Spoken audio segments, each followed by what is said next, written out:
ओम अज्ञानतिमिरान्धस्य ज्ञानाञ्जनशलाकया चक्षुरुन्मिलितं येन तस्मै श्रीगुरवे नमः। नमो विष्णुपादाय कृष्णपृष्ठाय भूतले श्रीमते भक्तिवेदान्त स्वामिन् इति नामिने।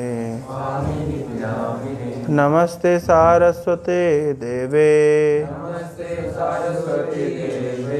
गौरवाणी प्रचारिणे निर्विशेष शून्यवादी पाश्चात्य देशतारिणे। जय श्री कृष्ण चैतन्य प्रभु नित्यानंद श्री अद्वैत गदाधर श्रीवासादि गौर भक्त वृंद।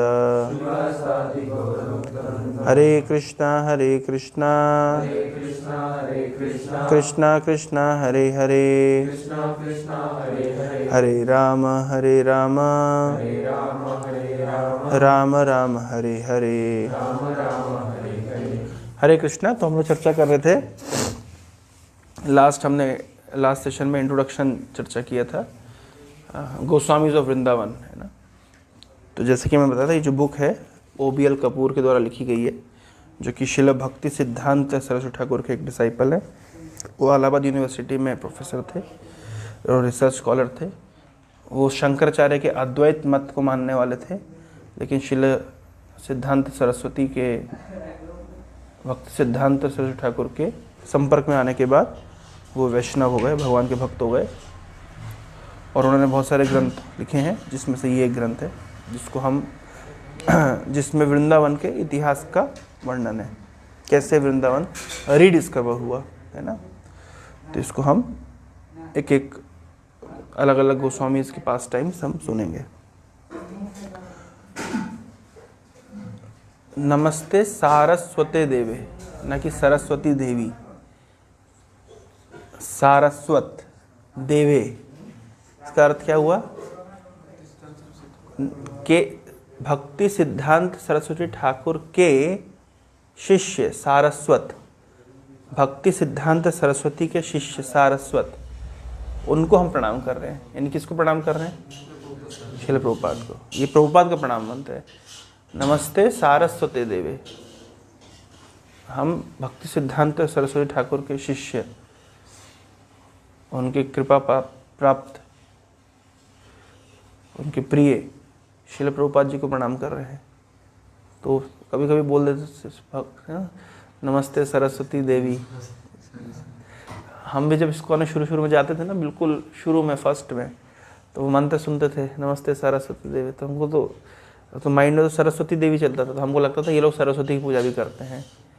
बहुत शुरू में, बिल्कुल जब इनिशियल डेज में, मतलब 2-4 दिन हुआ इसको है। तो मेरे रूम में मैंने एक ऑल्टर बनाया हुआ था छोटा सा, ऐसे पूजा करता था। तो उसमें कृष्ण रखे थे, उसमें सरस्वती देवी भी रखी थी। मुझे लगा इस्कॉन वाले सरस्वती जी भी मानते हैं, अब हमको मीनिंग तो पता नहीं था। नमस्ते सारस्वती देवी। तो मैं लास्ट टाइम बताया था गोस्वामी अर्थात जो अपने इंद्रियों पे नियंत्रण रखे, उसको कहते गोस्वामी।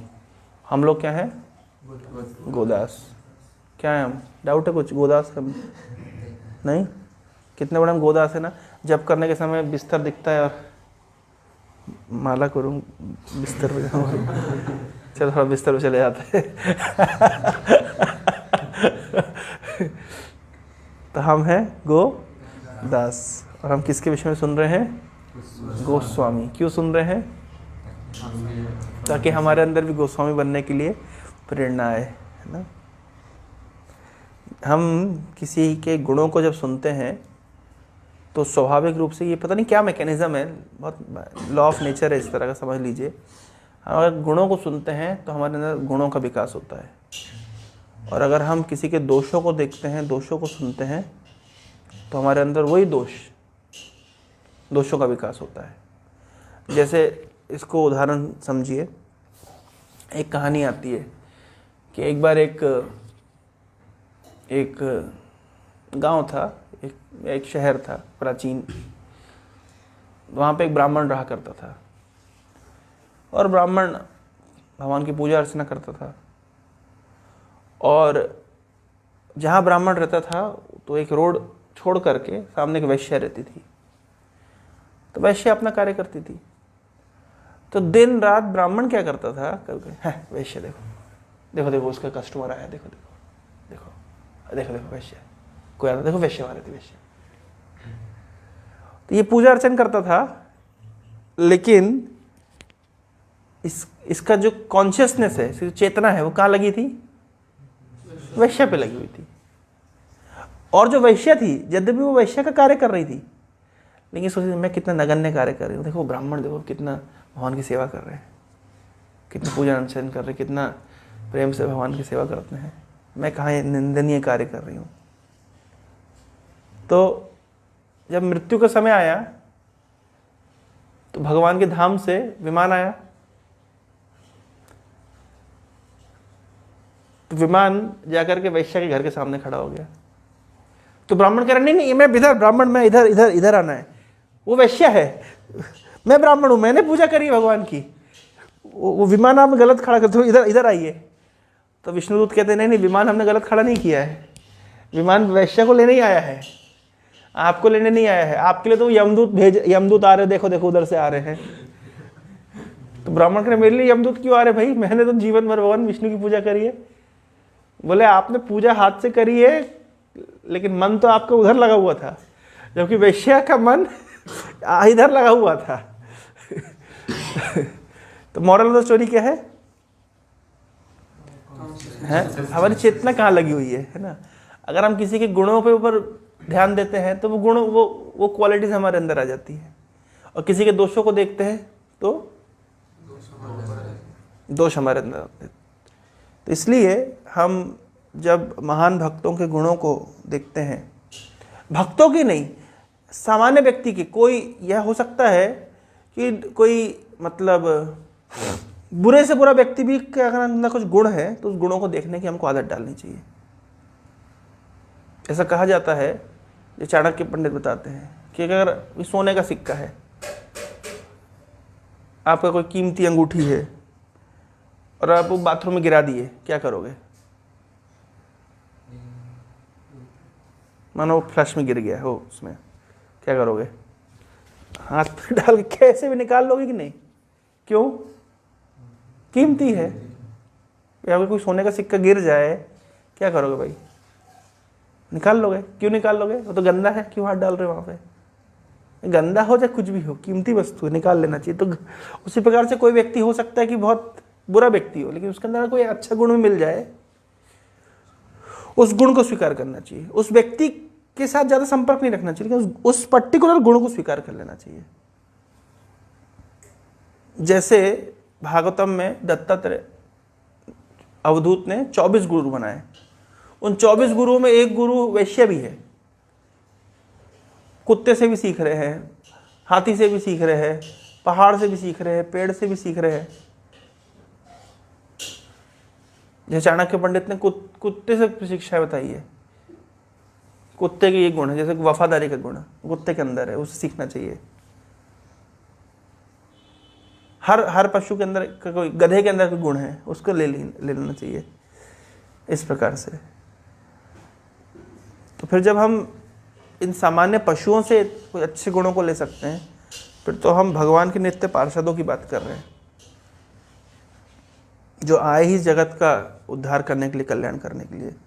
तो उनसे कितना कुछ हम सीख सकते हैं।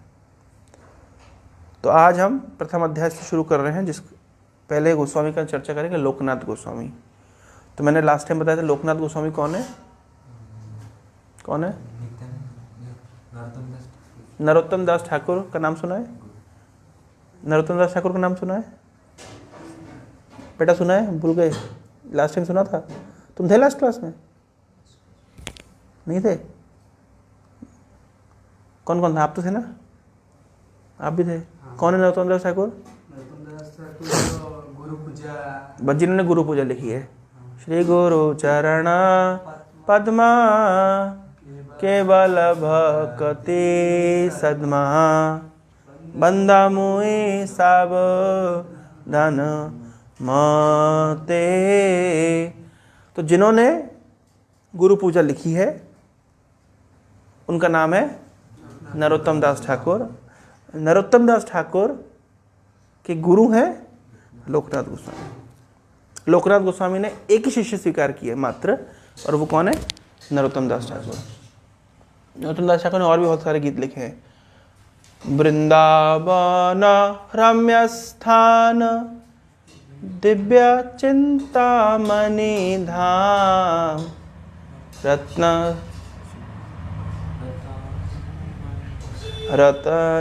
मंदिर मनोहर।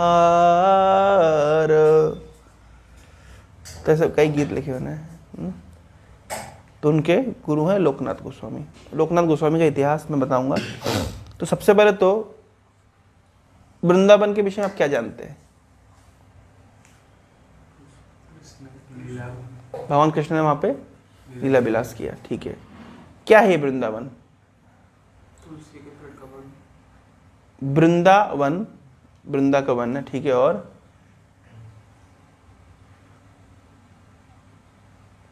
जब भगवान इस जगत में लीला करने के लिए आते हैं तो भगवान अपने धाम को लेकर के आते हैं। तो वृंदावन कोई इस भौतिक जगत का पार्ट नहीं है। ये बोलना कि वृंदावन भारत में है कि यूपी में है, वो सही आइडेंटिफिकेशन नहीं है वृंदावन का। वृंदावन तो वृंदावन है, वृंदावन वृंदावन है। वृंदावन इंडिया का पार्ट नहीं, कि यूपी का पार्ट नहीं, कि धरती का पार्ट नहीं है। वृंदावन तो वृंदावन है। कृपा करके भगवान जब इस जगत में आते हैं तो अपना धाम को भी लेकर के आते हैं। भगवान तो वृंदावन वो भी स्पिरिचुअल है, चिन्मय है, सच्चिदानंदमय है। समस्या ये है कि हमारी दृष्टि इस प्रकार की नहीं है कि हम वृंदावन का दर्शन कर सकें। समझ रहे हैं? वृंदावन तो भगवान का धाम है, चिन्मय है, स्पिरिचुअल है, लेकिन हमारी दृष्टि अभी वृंदावन को दर्शन करने मात्र योग्य नहीं हुई है। इसलिए हम देखते हैं कि वृंदावन इस जगत का पार्ट है, वृंदावन में भी गंदगी है, वृंदावन में भी लोग गलत काम कर रहे हैं। तो हमारी दृष्टि कहाँ जाती है? हम वृंदावन को भी एक सामान्य स्थान समझते हैं, लेकिन वास्तव वृंदावन क्या है? भगवान का अपना धाम है। कौन व्यक्ति वृंदावन का दर्शन कर सकता है? जो टिकट कटा करके वृंदावन पहुंच जाए वो वृंदावन का दर्शन कर सकता है। कौन कर सकता है? नरोत्तम दास ठाकुर ने गीत लिखा है, उसमें बोल रहे हैं, विषय छाड़िया कबे शुद्ध होबे मान, कबे हम हेराबो श्री वृंदावन। विषया छाड़िया कबे शुद्ध हबे मन। जब विषय के प्रति, विषय छाड़िया, जो हमारी इंद्रियों की इंद्रिय तृप्ति करने की जो आकांक्षाएं, अभिलाषाएं, विषय, विषय मतलब sense objects, senses, sense object के पीछे भक्ति है। तो विषया छाड़िया कबे शुद्ध होबे मन। जब विषय भोग की आसक्ति से हमारा मन शुद्ध हो जाएगा, जब हृदय शुद्ध हो जाएगा, तब वृंदावन का दर्शन होगा। तो आज यद्यपि वृंदावन जा सकते हैं आप टिकट कटा करके, लेकिन फिर भी वृंदावन का दर्शन कब होगा? जो दर्शन हो रहा है वो वृंदावन नहीं है। वास्तविक वृंदावन का दर्शन तो कब होगा? विषय छाड़िया कबे शुद्ध हवे मन। जैसे कभी कभी ऐसा होता है ना, कोई व्यक्ति का ग्लूकोज लेवल कम हो जाता है तो उसका आंखों में अंधकार, सबको अंधकार दिखता है कि अंधकार, जबकि अंधकार नहीं है, लेकिन उसको केवल अंधकार दिख रहा है। तो फिर क्या करेंगे? उसको शुगर खिलाएंगे, थोड़ा सा उसका ग्लूकोज लेवल ठीक होगा, अब उसकी दृष्टि वापस आएगी।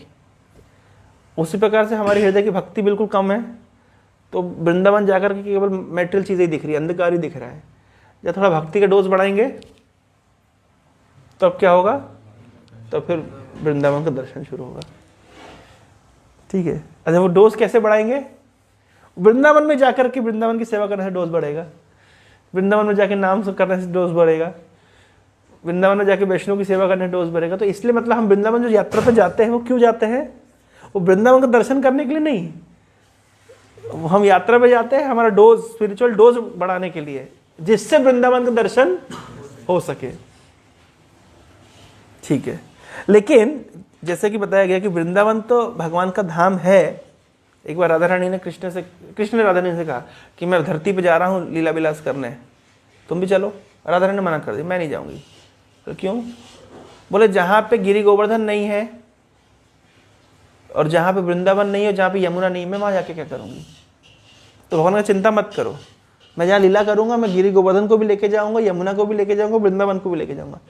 तब राधा रानी बोलती है okay all right I will go with you. तो इसलिए भगवान जब इस जगत में आते हैं तो अपने धाम को लेकर के आते हैं, वृंदावन को, गोवर्धन को और यमुना को। ये ऐसा समझिए, एम्बेसी होती है, एम्बेसी जानते हैं? राजदूतावास, एम्बेसी। जैसे मान लीजिए अमेरिकन एम्बेसी है भारत के अंदर, तो अमेरिकन एम्बेसी जो भारत के अंदर है वो यद्यपि भारत का पार्ट है लेकिन फिर भी भारत का पार्ट नहीं है। वहाँ झंडा किसका लगता है? अमेरिका का। वहाँ करेंसी किसकी चलती है? अमेरिका की। वहाँ जो स्टाफ होता है वो कहाँ से आता है? अमेरिका से आता है। तो यद्यपि वो भारत के अंदर है एम्बेसी, लेकिन वहाँ नियम सारे किसके चलते हैं? यूएस के। इनफैक्ट वहाँ का कामकाज भी यूएस के टाइमिंग के हिसाब से होता है। तो यद्यपि वो भारत में है लेकिन वो फिर भी भारत का पार्ट नहीं है, वो तो यूएस ही है। उसी प्रकार से स्पिरिचुअल वर्ल्ड की एम्बेसी है वृंदावन, यद्यपि है धरती के ऊपर लेकिन नियम सारे किसके चलते हैं?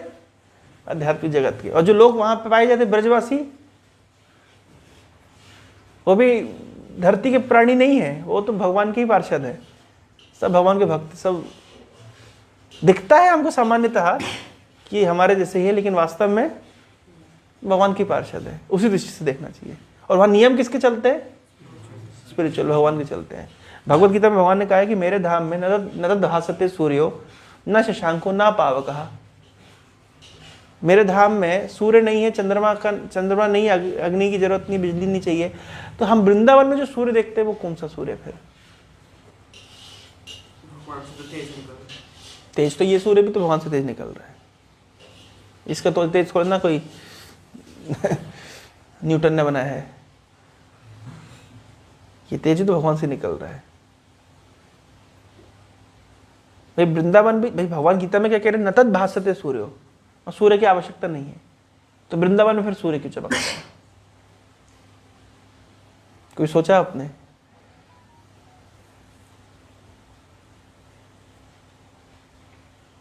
भाई वृंदावन में सूर्य है ना, गए थे ना वृंदावन, दिखा था ना सूर्य चमकता है, शाम को चंद्रमा आता है। तो कौन सा है ये सूर्य और कौन सा चंद्रमा है? गीता में तो भगवान मना कर रहे हैं। तो इसका मतलब या तो वृंदावन भगवान का धाम नहीं है या तो गीता गलत बोल रही है। तो क्या कोरिलेशन है? ये कोरिलेशन है। भगवान जो भगवत गीता में है बोल रहे हैं ना, न तद् भासते सूर्य न शशांको न पावकः, ये वैकुंठ जगत के लिए बोल रहे हैं। वृंदावन भी वैकुंठ है, द्वारका भी वैकुंठ है, अयोध्या भी वैकुंठ है, लेकिन जो भगवान का ऑफिस है, ऑफिस मतलब वैकुंठ है, वहां पे सूर्य चंद्रमा नहीं होता। लेकिन आध्यात्मिक जगत के वृंदावन में भी सूर्य चंद्रमा होता है। लेकिन वो सूर्य चंद्रमा ऐसा नहीं है कि वो नहीं होगा तो वहां जगह में प्रकाश नहीं होगा। वो सूर्य चंद्रमा होता है लीला विलास के लिए। समझ रहे? वहां का सूर्य चंद्रमा कैसे होता है? जैसे मान लीजिए कभी आप लोगों ने ड्रामा देखने गए हैं, ड्रामा स्टेज पे ड्रामा होता है, तो ड्रामा होता है तो सुबह का सीन होता है तो सूर्य आ जाता है, शाम का सीन होता है तो चंद्रमा आ जाता है। तो वो ओरिजिनल सूर्य चंद्रमा वहां जरूरत नहीं है, वो तो ड्रामा के लिए जरूरत है बस। तो वहां पे ऐसा होता है, जोग माया कहती है आज रासलीला है, चंद्रमा हाँ थोड़ा इधर, हाँ थोड़ा नहीं इधर इधर इधर नहीं, इधर रहो, हाँ यहाँ ठीक है, ओके।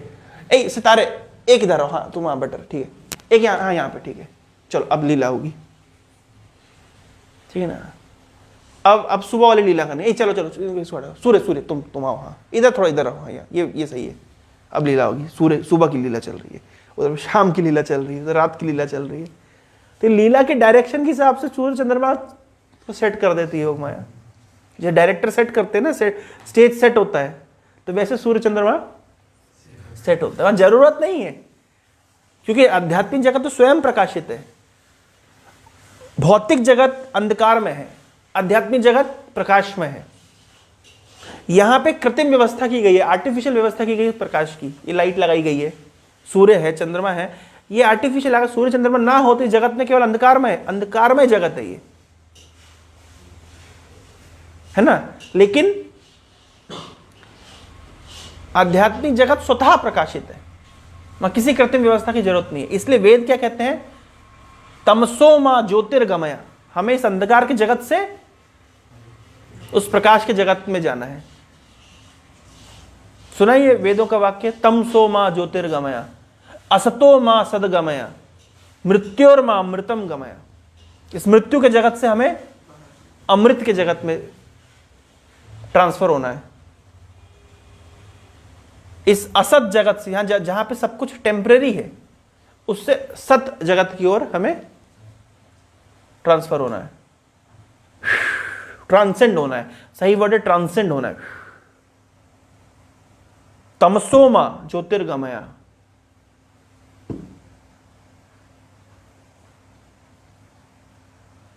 एक लड़का था, उसकी गर्लफ्रेंड का नाम था ज्योति। तो पंडित जी वाक्य बोले, तमसोमा ज्योतिर्गमय के अर्थ क्या है? तो गुरुजी ने पूछा, तो लड़का बोला, तमसोमा ज्योतिर्गमय के अर्थ होता है, माँ तुम सो जाओ, ज्योति को मैं घुमा लाता हूं।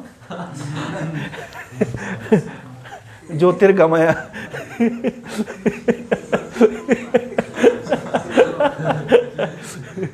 पंडित जी ने सिर पकड़ लिया। बच्चे का वेद ज्ञान प्रखर है। तो अंधकार के जगत में, अंधकार के जगत से प्रकाश की जगत की ओर ट्रांसेंड, इसको कहते हैं तमसोमा ज्योतिर्गमय। तो जो वृंदावन में हम सूर्य चंद्रमा देखते हैं वो तो लीला विलास के लिए केवल है ना, भगवान की लीला के लिए वो सूर्य चंद्रमा है। अदरवाइज आध्यात्मिक जगत में किसी प्रकार के सूर्य चंद्रमा की आवश्यकता नहीं है, तो स्वतः प्रकाशित है। फिर भी इस जगत में जो वृंदावन का प्राकट्य हुआ है, उस वृंदावन ज्योग्राफिकली सिचुएटेड है, उसका एक अपना एक इतिहास है, जिस इतिहास को हम चर्चा करेंगे। भगवान कृष्ण जब कृष्ण सुधाम उपगते,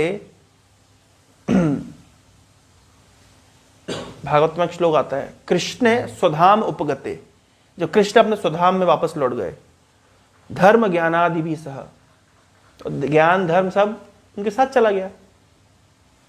तो जब साथ चला गया तो फिर जब भगवान चले गए, उनके साथ धर्म चला गया, ज्ञान चला गया, इस जगत को मार्ग कौन दिखाएगा?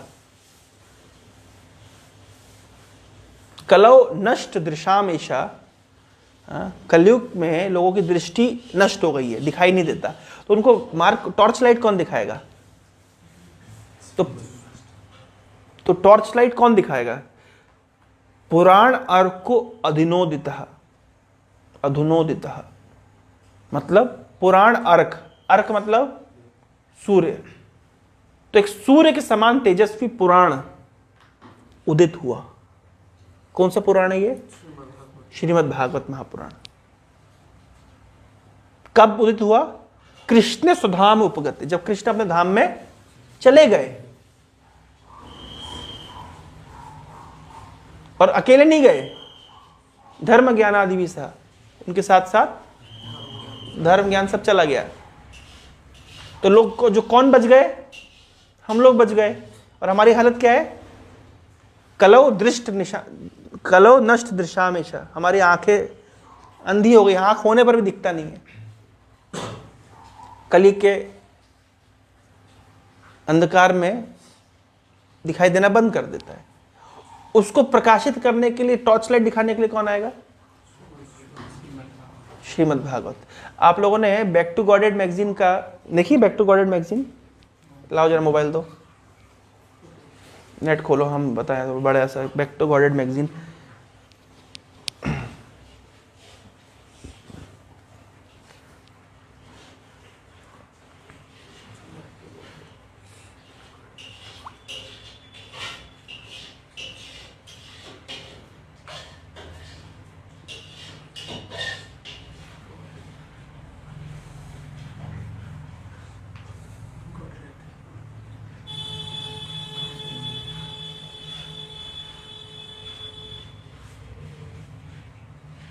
इसमें एक पहले ही आता था, अभी दिख नहीं रहा मुझे, 1 मिनट।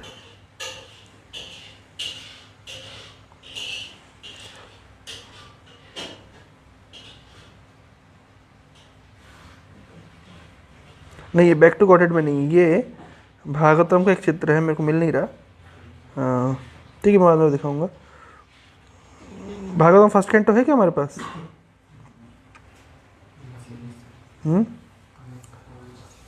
रुको, रहने दो, मैं बता रहा हूँ। 1 मिनट, वही तो ऐसे फोटो नहीं मिलती ना। फर्स्ट कैंटो श्रीमद् भागवत,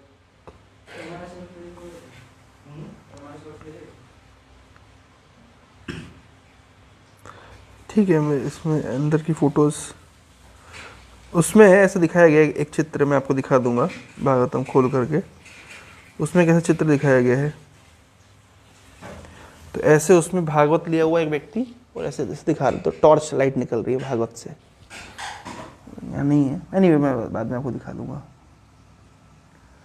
तो पुराण अर्क को अधुनोदितः, तो ये जो सूर्य के समान तेजस्वी पुराण है, इसका प्राकट्य हुआ जब भगवान कृष्ण अपने धाम में लौट गए और कलो नष्ट दिशा में ईशा, कलयुग के लोगों को मार्ग दिखाने के लिए पुराण, सूर्य के समान ही तेजस्वी पुराण का प्राकट्य हुआ। ठीक है, तो श्रीमद् भागवतम के 10वें स्कंद में भगवान कृष्ण की लीलाओं का वर्णन है। भगवान कृष्ण का प्राकट्य हुआ था, अवतरण हुआ था मथुरा में, फिर भगवान मथुरा से वृंदावन गोकुल चले गए थे, है ना, और गोकुल के बाद फिर वृंदावन चले गए थे, फिर वृंदावन के बाद वापस लौट करके मथुरा आए थे, फिर मथुरा के बाद मथुरा के बाद में भगवान का ट्रांसफ़र हो गया था द्वारका में। जानते क्यों ट्रांसफ़र हुआ था? मथुरा से द्वारका क्यों गए थे भगवान? जरासंध और उधर से काल यवन अटैक कर रहा था, तो भगवान पूरा मथुरा को उठा करके ही द्वारका ले गए। तो इस तरीके से लीला विलास 10वें स्कंद में वर्णन है। अच्छा, आप जब भगवान जब अप्रकट हो गए, भगवान जब वापस चले गए, तो समय के साथ साथ जो वृंदावन की जो लीला स्थली है वो भी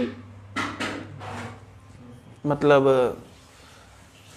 बोलना चाहिए अप्रकट हो गई। तो भगवान कृष्ण के पुत्र का नाम क्या था? वो तो बहुत सारे थे, लेकिन प्रमुख पुत्र का नाम क्या था? प्रद्युम्न। और प्रद्युम्न के पुत्र का नाम अनिरुद्ध। अनिरुद्ध के पुत्र का नाम वज्रनाभ। तो वज्रनाभ ने, जो भगवान के ग्रेट ग्रैंडसन हैं, उन्होंने बहुत सारे विग्रहों की स्थापना की थी भगवान के अलग अलग लीला स्थली पर। जो गोविंद देव, गोपीनाथ, मदन मोहन, ये सब की स्थापना एक्चुअली भगवान कृष्ण के पड़पोते वज्रनाभ ने की थी। लेकिन इस घटना को भी लगभग 5000 साल के आसपास हो गया था। चैतन्य महाप्रभु के समय तक वृंदावन का कोई खास नामो निशान भी नहीं था ना। मतलब क्यों नहीं था? क्योंकि चैतन्य महाप्रभु के समय से भी 1000 साल के पहले से ही विदेशी आक्रांता, विशेष रूप से मुस्लिम्स, वो लोग आते थे, लूटते थे, मंदिर तोड़ते थे। तो 1000 साल, भैया आप समझ लें, चैतन्य महाप्रभु आए 1500 समथिंग में, 1000 नहीं बोले, कम से 500 साल पहले, 500, 600 साल, 700 साल पहले से विदेशी आक्रांता आना शुरू कर दिए थे। अब 700 साल का अर्थ समझते हैं या 500 साल का अर्थ समझते हैं? मैं देख रहा था, मुगलों ने 300 साल राज किया, अंग्रेजों ने 200 साल राज किया, उसके पहले भी और बहुत सारे मुस्लिम शासक आए, कोई 90 साल राज किया डायनेस्टी, कोई डायनेस्टी 30 साल चली, कोई 40 साल चली, कोई 50 साल। कल मैं कहीं देख रहा था इस तरह। आप 100 साल राज्य का अर्थ समझते हैं?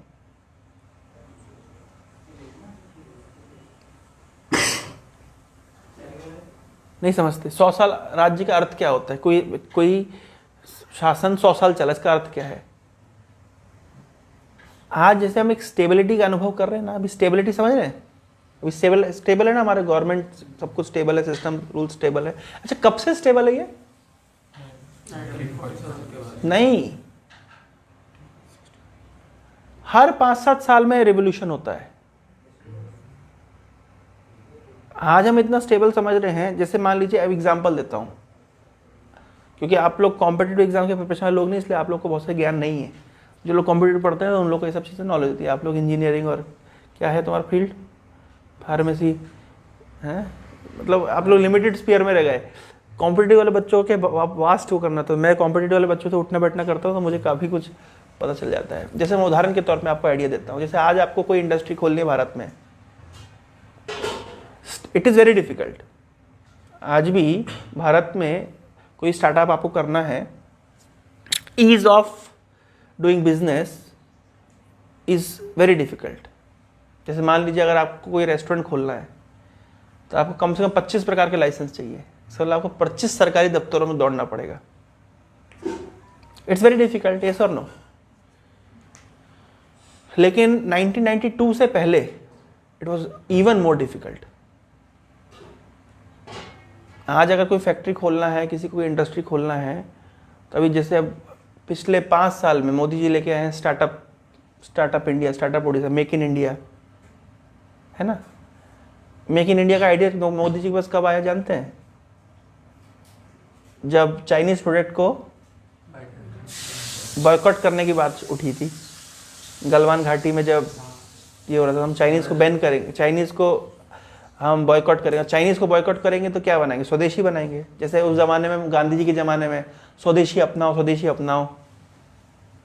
पॉइंट समझ रहे हैं? तो उस समय मोदी जी के माइंड में आइडिया क्या आया? मेक इन इंडिया का। मेक इन इंडिया के आने के बाद स्टार्टअप उड़ीसा, स्टार्टअप इंडिया, ये सब जो फर्म्स आई है, हाँ, ये सब स्टार्टअप्स को प्रमोट कर रहे हैं। आज इजी हो गया ना एक नया स्टार्टअप करना, कंपैरेटिवली फंडिंग प्राप्त करना इजी हो गया है। आज से 5 साल पहले भी इतने इजी नहीं था। और 1992 से पहले, 1992 में पॉलिसी ऐसे कहते हैं लिबरलाइजेशन। आप लोगों ने कुछ नहीं पढ़ा होगा ये सब। हाँ, मनमोहन सिंह है ना, उस समय prime minister PV Narasimha Rao, कि उस समय इकोनॉमिक सिचुएशन इतनी खराब थी, इस कारण से लिबरलाइजेशन है। लिबरलाइजेशन का मतलब होता है हम दूसरी विदेशों की कंपनियों को भारत में स्थान देंगे।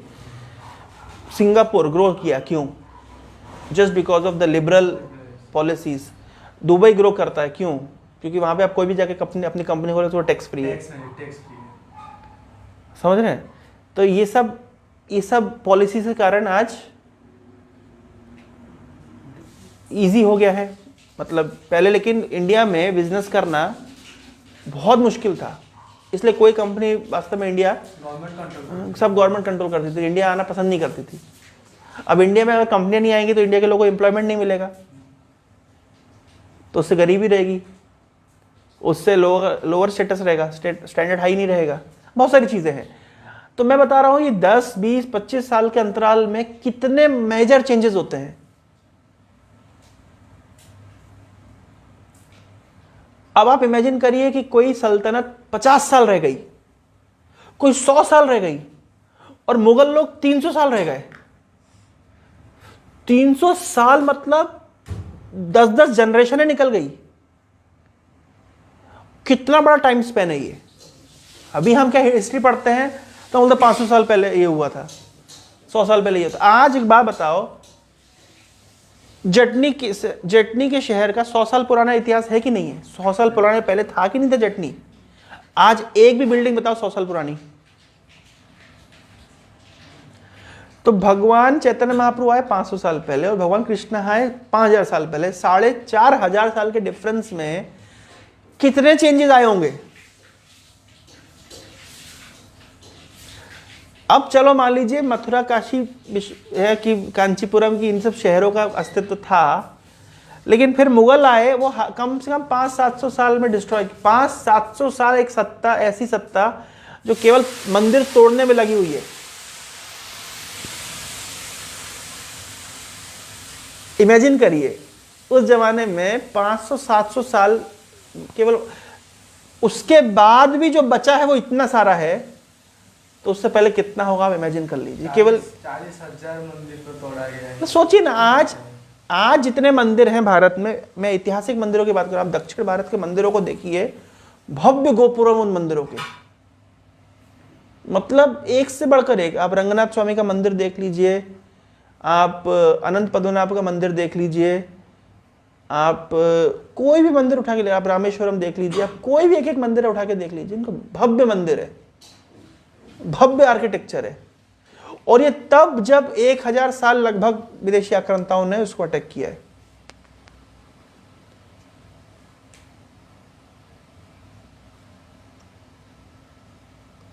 क्या मैं बताना चाह रहा हूं यहां पे, इसके बाद भी वो चीजें बची रह गई, बड़ी आश्चर्य की बात है कि नहीं है? नहीं तो आज हम 20 साल पुरानी चीज भूल जाते हैं।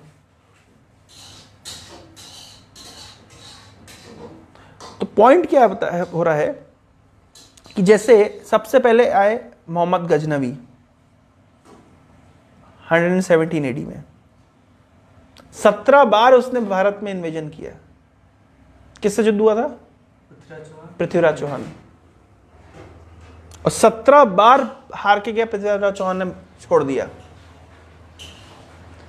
18वीं बार में पृथ्वीराज चौहान हार गया, उसके भाई ने, किसी ने चीटिंग करी, समहाउ पकड़ में आ गया। मोहम्मद गजनवी छोड़ा नहीं। मेन प्रॉब्लम यूनिटी नहीं थी, जो भी है, दैट्स द हिस्ट्री। पॉइंट में आ रहा हूं, पृथ्वीराज चौहान को पकड़ लिया गजनवी ने, एक बार भी छोड़ा नहीं, उसकी आंखें फोड़ दी। लेकिन अफगानिस्तान ले गए उसमें।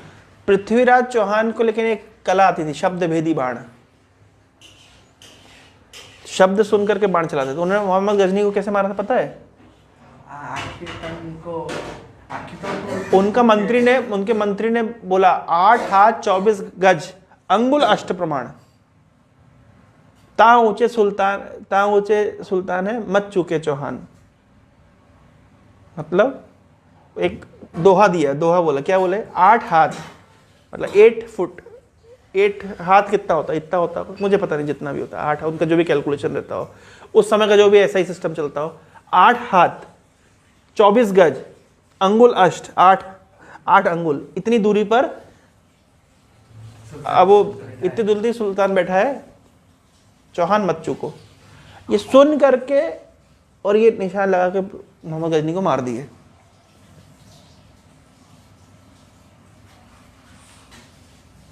अब इमेजिन करिए, मतलब क्या उस समय का स्ट्रेंथ होता होगा। जो भी है, खैर, मतलब पॉइंट पे आते हैं।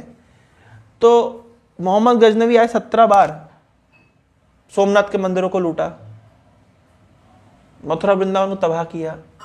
यानी वज्रनाभ के समय से लेकर के सन 1000 तक भी कितने साल होगा? लगभग 3,000 साल, 4,000 साल, लगभग 4,000 साल स्टिल वो कल्चर चला आ रहा था। 1000 साल में लोगों ने टांग तोड़ दी पूरी सिस्टम की। मोहम्मद गजनवी आए, यहां लिखा है, it has from time to time been ravaged by the invasion of foreigners.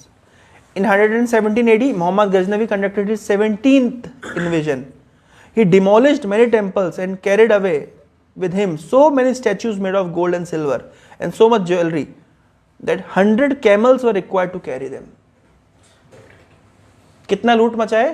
ये 17वीं बार में। उसके पहले तो जो लूट मचाया, 17वीं बार में कितनी लूट मचाया?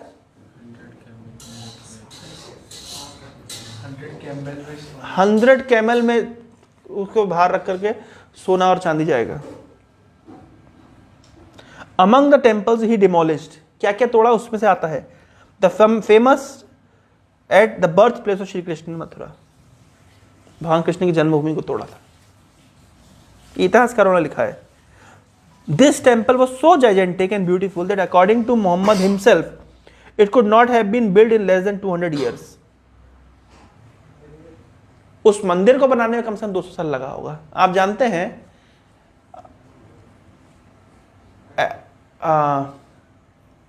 नासिक के पास एक मंदिर है, कैलाश टेम्पल, एलोरा, अजंता एलोरा। कोई गया है? आप में से कोई गया है? मैं गया हूं। कैसे बनाए जानते हैं? पत्थर जोड़ के नहीं, पहाड़ काट के। कम से कम नहीं भी तो 7-8 जनरेशन लगी इस मंदिर को बनाने में। जनरेशन समझते हैं? ये जगन्नाथपुरी की सेवा चल रही है, जनरेशन वाइज जनरेशन चली जा रही है। मतलब और क्या इंजीनियरिंग दिमाग होता होगा, क्या नॉलेज ट्रांसफर होता होगा। इमेजिन करिए, क्या हमारा नॉलेज क्लाउड में स्टोर करते हैं हम लोग, उस जमाने में क्या नॉलेज ट्रांसफर। सोचने वाली बात है ना कि जो प्लान फर्स्ट श्रेणी के व्यक्ति ने बनाया होगा कि ऐसा मंदिर बनेगा, फिर वो प्लान को दूसरी जनरेशन कैरी करी, तीसरी जनरेशन कैरी करी, चौथी जनरेशन कैरी करी, पांचवी जनरेशन कैरी कर रही है। 7-8 जनरेशन, भाई 200 साल 300 साल में कितनी जनरेशन हो जाती है? 7-8 जनरेशन भी जाती है। 7-8 जनरेशन सेम प्लान कैरी करके चल रही है। एक बात। दूसरी बात, पत्थर काट के बनाए का अर्थ जानते हैं कि इधर को उधर काट दिया तो खत्म, पूरा प्रोजेक्ट खत्म। हिट एंड ट्रायल एरर की कोई गुंजाइश नहीं है यहां पे। क्या भी एरर हो गया तो सॉरी बोल देंगे कि कुछ लीपापोती करे काम चला देंगे, नहीं। ये पत्थर जोड़ के नहीं बना रहे कि इधर के इधर जोड़ दो, उधर को उधर जोड़ दो। ये पहाड़ काट के एक डिजाइन बना रहे हैं। अब इमेजिन करिए, हम बोलते हैं विज्ञान प्रगति कर रहा है, किस एंगल से? आज एक भी ऐसा मंदिर बना सकते हैं जो पहले बनाए गए थे? है टेक्नोलॉजी हमारे पास, तो हम प्रगति कर रहे हैं कि पीछे जा रहे हैं?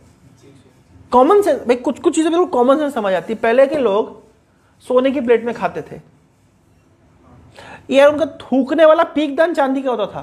पान खा के वो चांदी का होता था। थूक दान, पीक दान कहते हैं उसको। आज हम किस में खाते हैं? प्लास्टिक में। तो तब प्रगति कर रहे हैं कि पीछे जा रहे हैं? ज्यादा मतलब बहुत ऐसा नहीं कि अपन को बहुत दिमाग लगाने की जरूरत है। चीजें बहुत सिंपल है, समझ बहुत ज्यादा समझदारी नहीं चाहिए इसके लिए, तो कॉमन सेंस चाहिए। हम आगे बढ़ रहे हैं कि पीछे जा रहे हैं? पहले की टेक्नोलॉजी की जो थी, बड़े बड़े पत्थरों को, आज एक भी टेक्नोलॉजी ऐसी नहीं जो पत्थर जोड़ दे। एक चैनल है यूट्यूब में, उसका नाम है प्रकाश मोहन करके, एक व्यक्ति, एक साइंटिस्ट है। तो वो यही रिसर्च करता रहता है। जैसे अगस्त संहिता उसने निकाला बैटरी कैसे बनाते हैं, फिर उसने कुछ मानचित्र, कुछ पत्थरों में इम्प्रिंटेड चित्र बना दिखाए, जिसमें दिखा हुआ है कैसे कोई व्यक्ति वायर से बल्ब जोड़ रहा है। अनंत पद्मनाभ के मंदिर में जानते हैं सिस्टम ऐसा है, ऐसे जो गोपुरम है उसमें ऐसे ऐसे बना हुआ है। जब सूर्य उदय होता है तो एक एक गोपुरम के बीच का वो जो स्पेस है वो एनलाइटन होता हुआ चला जाता है, वो एक लाइन में। क्या बनाया है! और सूर्यास्त होगा तो सेम उसी दिशा में ऐसे उतरेगा।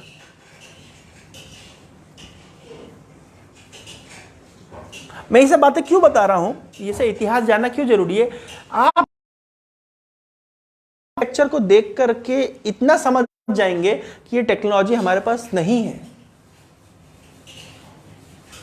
7-8 जनरेशन या 10 जनरेशन में वो नॉलेज ट्रांसफर हो रही है। वो मैप 200 साल 300 साल पुराना मैप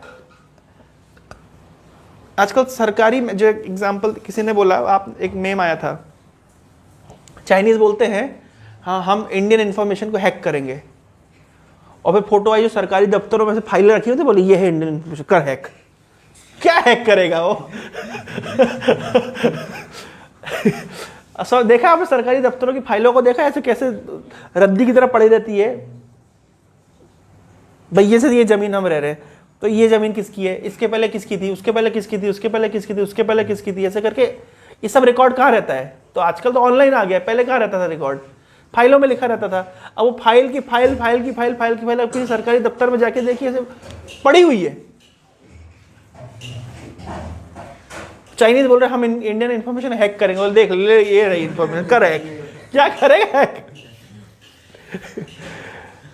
लेकिन देखिए उस जमाने में भी 200 300 400 साल पुराने मैप, क्या तो कुछ प्लान होगा ना, तो उसी प्लान के हिसाब से तो बन रहा होगा ना, और वो चला आ रहा है।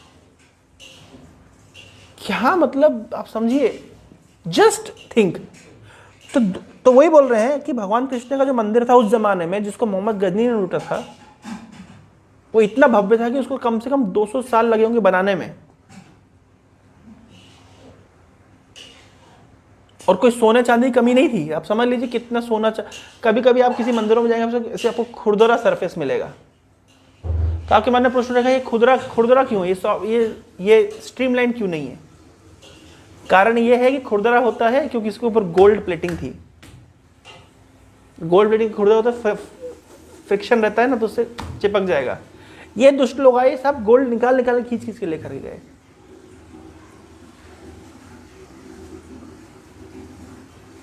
हम जिसको यहाँ पे ये मानते हैं, आएगा इस पॉइंट को, एक बहुत आगे करके एक ऐसा अफगानी इन्वेडर आया जिसने लाखों लाखों ब्रजवासियों की हत्या करी थी, लाखों लाखों। और अफगानिस्तान में उसको उनका नेता माना जाता है, मतलब लीडर माना जाता है। मोहम्मद गौरी। गौरी नहीं, उसका नाम है, आएगा। वो हमारे जिसको डकैत समझते हैं वहां उसको लीडर समझते हैं। एनीवे छोड़िए। तो उसके बाद आया गजनवी के बाद में आया Sikandar Lodi. All in the time of Sikandar Lodi, all the temples of Mathura were demolished and idols were given away to butchers to be used as weights for weighing meats. मूर्तियों से वजन नापने के लिए, मांस नापने के लिए दे दिया था। इतना दुष्ट था। Hindu mode of worship was prohibited. Hindus could not even shave their heads. They were compelled to grow beard. From the beginning of 11th century till the close of 16th century, the demolition of Braja by Muslims continued. मतलब कितना? 11th century से 16th century, कम से कम 600 साल, 500-600 साल तक continuously तोड़मोड़ चलती रही। 500 साल अगर तोड़फोड़ चलती है, भाई ब्रज कितना ही होगा, इतना ही जटनी बराबर बड़ा होगा, सपोज करो। जटनी को तोड़फोड़ करके नष्ट करना है तो कितना समय लगेगा?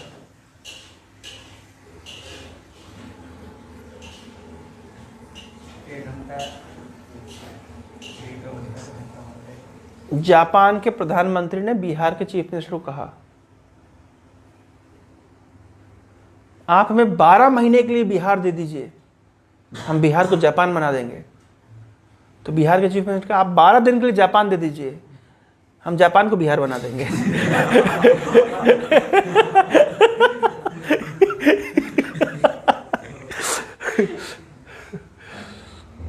तो इस जटनी शहर को तोड़ना कितना समय लगेगा? मैं बुलडोजर चला करके, महीना भी बहुत ज्यादा बोल गए। बनाने में समय लगता है, तोड़ने में क्या समय लगता है? और कोई 500 साल कंटिन्यूसली तोड़ेगा, 500 साल, क्या हालत करेगा देखिए आप। मैं ये क्यों बार बार ये मतलब एनालॉजी देके समझा रहा हूं, आप स्थिति समझिए, पहले उसको विजुलाइज करिए कि हम बात करें वृंदावन की रीडिस्कवरी। भाई रीडिस्कवरी का क्वेश्चन कहां से उठा, क्यों आज हम वृंदावन हमारे तो सहज है, ये नंदगांव है, ये बरसाना है, ये लाडली जी का मंदिर है, ये गोविंद देव जी का मंदिर है, ये मदन मोहन का मंदिर है, ये चीर घाट है। अरे आज हमको बड़ा इजी लग रहा है। उस जमाने में केवल जब सनातन गोस्वामी, रूप गोस्वामी, जो लोकनाथ गोस्वामी थे, केवल जंगल था, कुछ भी नहीं, केवल जंगल। अब आप उस जंगल में बताइए कौन सा चीर घाट है, कौन सा बंसीवट है, कौन सा, कहां बरसाना है, कहां गोवर्धन, क्या बताएंगे आप? आज हमें बड़ा इजी लग रहा है ना कि ये गोवर्धन है। आप समझ रहे हैं? लेकिन उस जमाने में केवल जंगल था। आप कैसे बताएंगे कि ये चरण पहाड़ी है, ये भगवान के चिन्ह है, चरण चिन्ह, कैसे पता चलेगा आपको?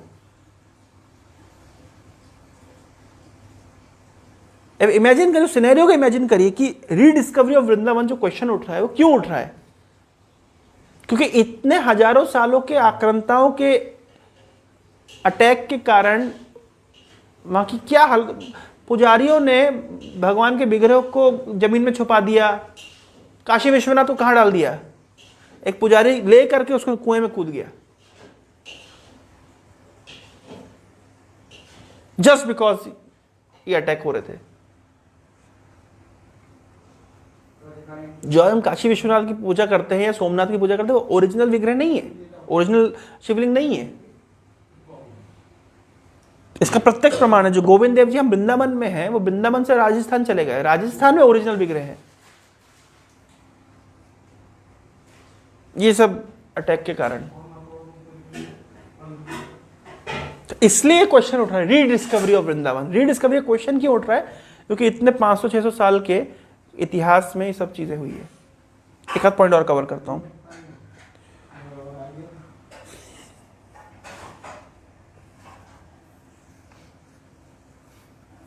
So no one lived here except some forest tribe and animals. That was the situation इतने साल में। There was no sign of holy place connected with the pastimes of Shri Krishna. कोई चिन्ह ही नहीं मिलता। Which was there was no sign of holy places connected with the pastimes of Shri Krishna, which were discovered by his great grandson Maharaj Vajranabh 100 years after disappearance of Krishna. Krishna के अप्रकट होने के 100 साल के बाद में महाराज वज्रनाभ ने रीडिस्कवर किया था कृष्ण के पास टाइम्स। इस चीज को लगभग 4000 साल हो गए। 4000 साल तक तो जो था ये 500 साल में जो हालत हुई है। मैं एग्जांपल देता हूं। हम लोग गए थे भी रामेश्वरम।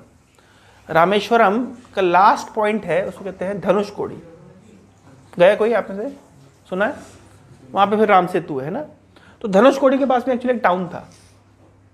1962 में एक बहुत बड़ा साइक्लोन आया था, तो पूरा ध्वस्त हो गया। आज हम वहां पे जाएंगे तो क्या देखेंगे? कुछ बिल्डिंगें, कुछ अंश मिलते हैं, लेकिन पूरा जंगल बन गया है।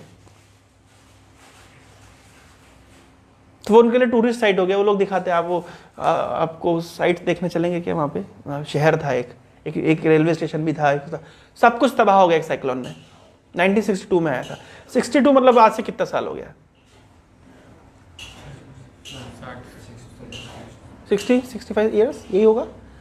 इसके बीच में क्या हुआ? वो पूरा एक तबाह हो गया। अब वहाँ केवल जंगल मिलता है, कुछ टूट फूट कुछ मिलता है। यहाँ बात हो रही 500 सालों की। मतलब इस टाइम फ्रेम का 10 गुना, तो और क्या हालत हो जाएगी। तो उससे पहले अगर पूरा शहर भी बसा हो, पूरी ग्लोरियस सिटी भी हो, लेकिन तो 500 साल में तो तबाह हो ही जाएगी ना। तो वहां जो बचा केवल जंगल। और the Shri murti installed by him were lost. Vajranabh ने अलग अलग विग्रह स्थापित किए थे, सब लॉस्ट हो गया। All other Shri murti were hidden in the forest, wells और ponds by the pujaris for the fear of being demolished by Mohammedans. किसी ने नदी में डाल दिया, किसी ने कुएं में डाल दिया, किसी ने जंगल में छुपा दिया। Brajmandal, the highest place of pilgrimage of the Hindus in the centre of their religion and culture, which was described by the Greek writers as a land of gods, were reduced to forest full of wild animals and was used as hunting ground by the Mohammedan rulers. इस दौरान चैतन्य महाप्रभु का जब प्राकट्य होता है तो फिर महाप्रभु rediscovery शुरू करते हैं वृंदावन की। क्योंकि महाप्रभु तो आए ही है ना उस ब्रज भक्ति को देने के लिए। तो ब्रज भक्ति देने के लिए आए हैं तो पहले ब्रज तो हो। उनके टाइम में कुछ भी नहीं था, ये समझ लो आप, केवल जंगल था।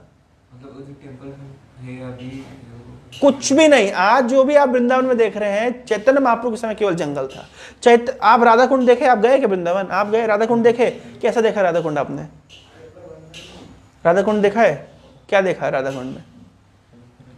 कितना सुंदर भव्य राधा कुंड। चैतन्य महाप्रभु पता राधा कुंड कैसे डिस्कवर किए?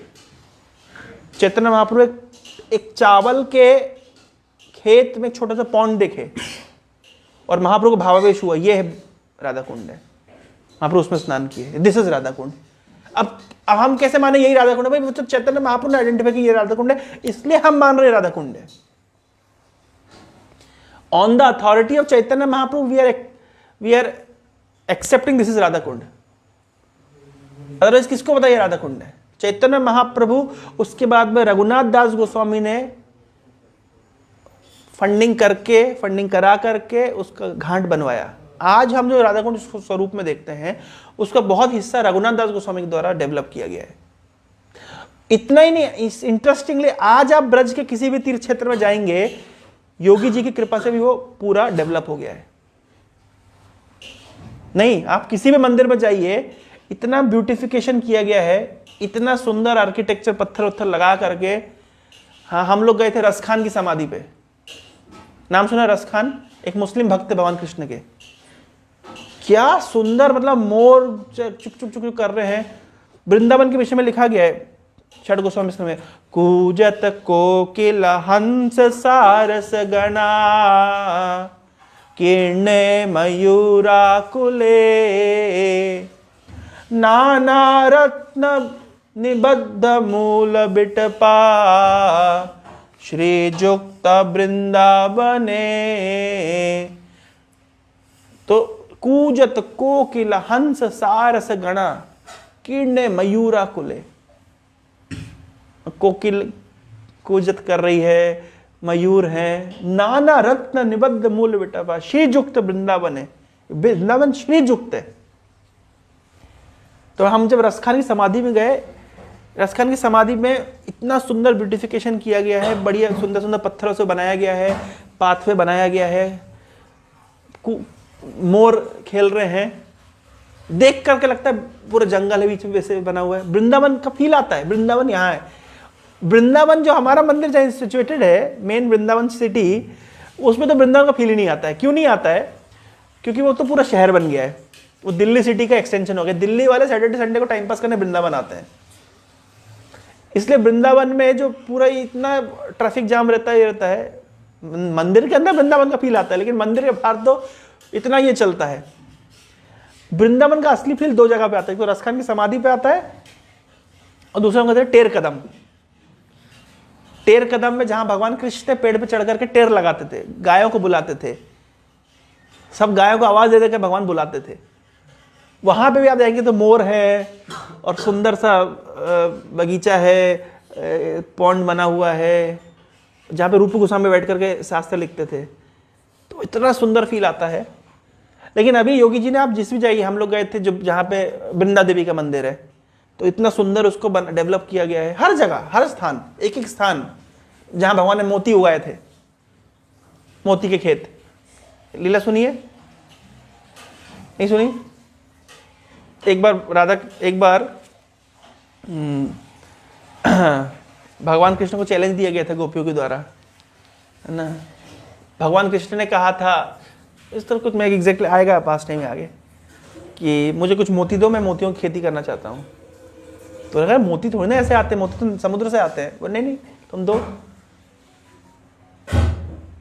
तो भगवान कृष्ण के अपनी माँ से मोती के माल लेके गए, कि जो भी किए, और मोती डाल के मोती उगा दिए। तो मोती की खेती, तो स्थान वो भी आज भी है, वो मोती की खेती कहाँ हुई है? नहीं वो स्थान है जहाँ भगवान ने वो लीला की थी। तो ये सब अभी आज हम देख रहे हैं कि यहाँ मोती खेती हुई थी। तुमको क्या पता कुछ जमाने में कब हुई थी? तो आगे चल के गोस्वामी नारायण भट्ट गोस्वामी, उन्होंने ये सब स्थान खोजे। तो आज हमको जो वृंदावन इजीली मिल रहा है, अवेलेबल है, वो इन सब गोस्वामियों की कृपा से मिल रहा है। तो ये हम धीरे से चर्चा करेंगे। तो आज हमने सुना कैसे डिमोलिशन हुआ। अब हम सुनेंगे चैतन्य महाप्रभु ने किस प्रकार से अपना मिशन शुरू किया और एक एक गोस्वामी को भेजते चले गए वृंदावन को रीडिस्कवरी करने के लिए। ये तो रखते हैं, आज की कथा को विराम देते हैं। हरे कृष्णा कृष्णा कृष्णा हरे हरे, हरे राम राम राम हरे हरे। जगत गुरु श्रील प्रभुपाद की, श्रीमान चैतन्य महाप्रभु की, वृंदावन धाम की, गौर प्रेमानंदे। हरे हरे हरे कृष्णा।